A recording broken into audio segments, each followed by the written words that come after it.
pembangunan dan pertumbuhan ekonomi.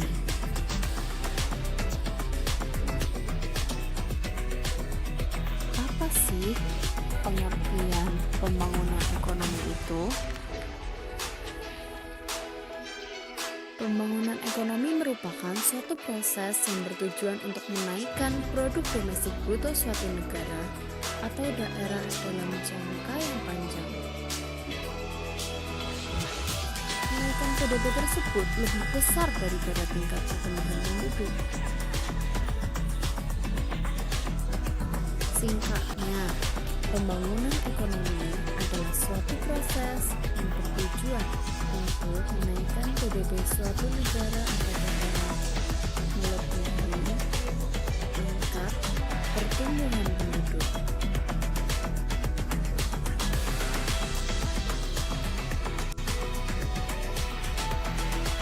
Adapun tujuan dari pembangunan ekonomi tersebut yaitu perbaikan kondisi di luar aspek ekonomi, meliputi kesejahteraan sosial, yaitu peningkatan pelayanan kesehatan, kemudian peningkatan pelayanan pendidikan, dan peningkatan atau perbaikan struktur atau infrastruktur agar lebih berdaya guna. Kemudian, apa saja faktor yang mempengaruhi pembangunan ekonomi? Pertama, kekayaan hutan, kondisi cuaca dan iklim, dan hasil barang tambang, misalnya emas. Hal itu meliputi sumber daya alam kita. Kita tahu Indonesia punya SDA yang sangat berpotensi. Kemudian yang kedua, kuantitas dan kualitas penduduk dan tenaga kerja. Pertambahan penduduk akan meningkatkan jumlah angkatan kerja dan mendukung kegiatan produksi. Jumlah penduduk yang besar tersebut juga akan meningkatkan permintaan barang yang diikuti perluasan pasar, apalagi apabila kualitas penduduknya tinggi. Yang ketiga adalah kepemilikan barang modal dan penguasaan teknologi, yang mana akan mempengaruhi peningkatan efisiensi kegiatan produksi, sehingga dapat meningkatkan produksi barang atau jasa yang akan menciptakan barang dengan kualitas yang lebih baik tanpa meningkatkan biaya produksi. Yang terakhir adalah sistem sosial dan sikap masyarakat. Sistem sosial dan sikap masyarakat yang buruk akan mempengaruhi penghambatan pembangunan ekonomi, seperti sifat jam karet, malas untuk bekerja, dan tidak suka menabung. Kemudian kita akan membahas mengenai masalah-masalah pembangunan ekonomi di dalam negara berkembang. Masalahnya seperti halnya ketergantungan yang tinggi pada sektor pertanian dan peternakan primer. Perekonomian seperti ini disebut dengan perekonomian monokultur. Yang kedua adalah rendahnya tingkat produktivitas. Rendahnya tingkat produktivitas dapat dilihat dari jumlah PDB per kapita yang sangat kecil. Hal ini akan menimbulkan ketergantungan yang besar dan kerentanan dalam hubungan internasional. Yang ketiga adalah tingginya tingkat pengangguran atau banyak orang-orang yang tidak bekerja, yang akan menimbulkan rendahnya tingkat kehidupan. Terakhir, tingginya pertambahan penduduk.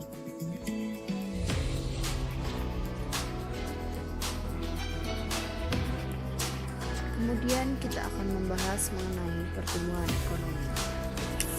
Apa sih pertumbuhan ekonomi itu? Pertumbuhan ekonomi adalah kondisi di mana terjadi peningkatan produk domestik bruto dari suatu negara atau daerah. Adapun cara untuk mengukurnya, seperti dapat kita lihat, terdapat rumus. Contohnya bisa ditanyakan melalui komen di bawah ya. Dan ini akan dijelaskan.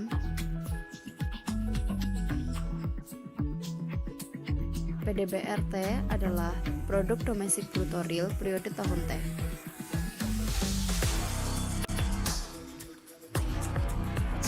Kemudian PDBRT-1 yang artinya adalah PDBR pada periode tahun sebelumnya. Berikutnya kita akan belajar mengenai perbedaan pembangunan ekonomi dengan pertumbuhan ekonomi. Apabila diperhatikan, pertumbuhan ekonomi dengan pembangunan ekonomi pasti memiliki perbedaan. Di sini kita klasifikasikan menjadi dua. Yang pertama adalah mengenai PDB-nya, dan yang kedua adalah mengenai kondisi yang ada setelah terjadinya pembangunan atau pertumbuhan ekonomi tersebut. Pertama, kita ketahui bahwa keduanya menekankan pada kenaikan PDB.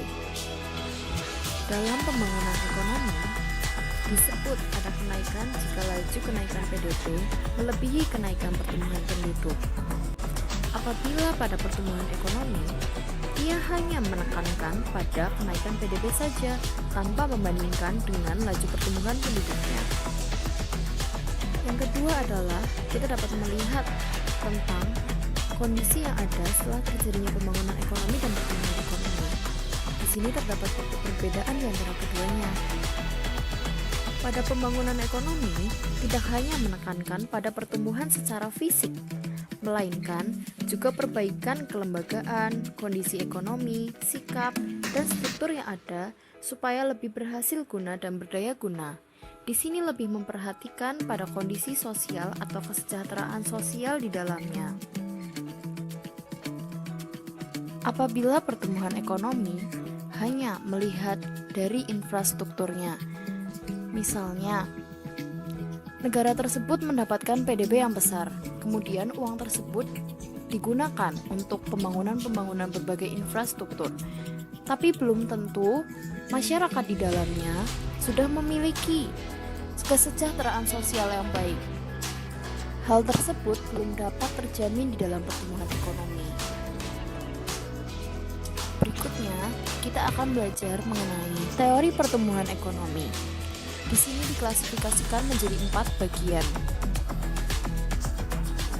Yang pertama adalah teori pertumbuhan ekonomi klasik. Teori ini diungkapkan oleh Adam Smith dan David Ricardo. Di sini terdapat 4 faktor yang mempengaruhi pertumbuhan ekonomi, yaitu yang pertama, jumlah penduduk, kedua, persediaan barang-barang modal, ketiga, luas tanah dan kekayaan alam.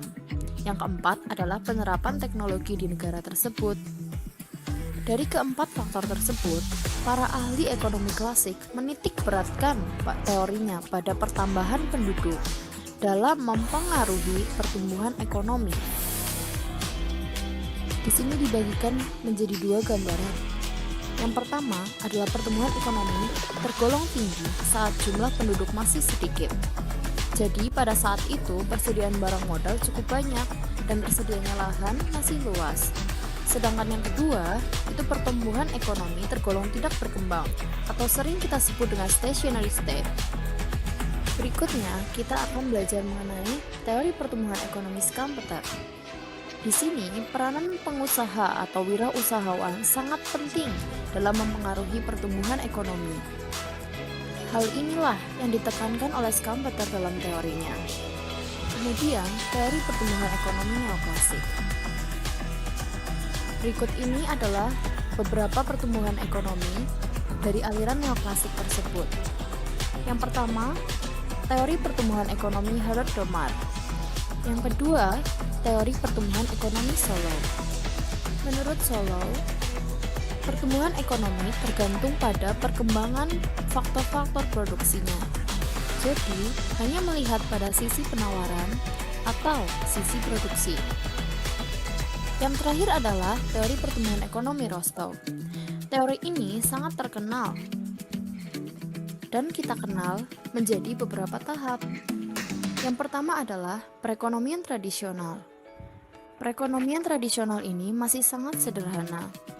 Teknologinya pun sederhana, sehingga produksi yang dihasilkan hanya untuk memenuhi kebutuhan sendiri, atau yang kita sebut dengan pertanian subsisten. Yang kedua adalah perekonomian transisi. Di sini, perekonomian mulai berkembang, sehingga memasuki tahap yang berikutnya. Yang ketiga adalah perekonomian lepas landas. Di sini mulai tercipta kestabilan di bidang politik dan sosial, serta ekonomi. Dan akhirnya berkembang lagi kepada perekonomian menuju kedewasaan. Di sini mulai berkurang peranan dari sektor pertanian, sedangkan sektor industri dan jasa memiliki peran yang semakin dominan. Sehingga akhirnya berkembang lagi menuju perekonomian yang kelima. Tahap yang kelima adalah perekonomian dengan tingkat konsumsi yang tinggi. Sektor industri berjalan sangat baik sehingga tidak ada masalah pada kegiatan produksi. Di sini masyarakat mulai untuk cenderung lebih memenuhi kebutuhan tersier dibandingkan kebutuhan primer dan sekundernya. Demikian materi yang dapat kami sampaikan kali ini. Semoga dengan ini kalian dapat lebih mudah memahami. Terima kasih, sampai jumpa.